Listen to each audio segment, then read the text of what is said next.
So అంటే water వెళ్ళడం వల్ల ఏం జరుగుతుంది అసలు? సో లైక్ ఐ సెడ్, ఇక్కడ లోపల already everything is sorted. Middle ఇయర్లో బోన్స్ గాల్లో ఉంటుంది, అవుటర్ ఇయర్లో మనకి ఇట్లా వ్యాక్స్ అంతా ఫామ్ అవుతూ ఉంటుంది. దాని జనరల్గా దాని ప్రొటెక్టివ్ నేచర్లో అది ఉంటుంది.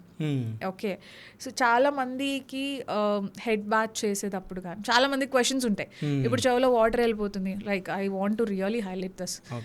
ఇయర్ బడ్స్ వాడద్దు అంటున్నారు, నేను హెడ్ బాత్ చేస్తాను, చెవిలో వాటర్ వెళ్తుంది, there is a lot of discomfortness, నేను ఏం చేయాలి?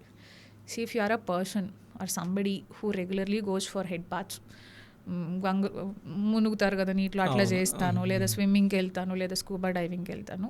స్కూబా స్విమ్మింగ్కి you have your protectors, please use them. రెగ్యులర్గా ఇంట్లో స్నానం చేసే వాళ్ళకి, ఎక్కువ హెడ్ బాత్ చేసే వాళ్ళకి జనరల్గా you have to take a bud of cotton, ear bud కాదు, ఓకే, నార్మల్ కాటన్ ఓకే, తీసుకుని స్నానానికి వెళ్ళక ముందు put it inside your ear. వెళ్ళక ముందు put it inside your dry cotton.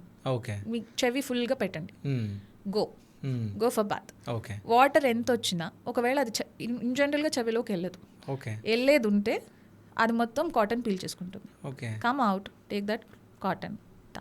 కాదు, ఇప్పుడు కాటన్ పీల్ చేసుకున్న తర్వాత లోపలికి వెళ్ళదా వాటర్? వెళ్ళదు మ్యాక్సిమం, అందుకే స్టఫ్ ఇట్ అని చెప్తున్నాను నేను. Okay, stuff the cotton, water peel చేసుకుంటుంది. దాన్ యూ రిమూవ్ ఇట్, కొంచెం సేపు ఉండండి, ఇట్ విల్ బికమ్ డ్రై, అంతే. మనం ఇది పెట్టకపోతే the insertion of water depth is more, ఇది పెడితే the insertion of water depth is less. Okay.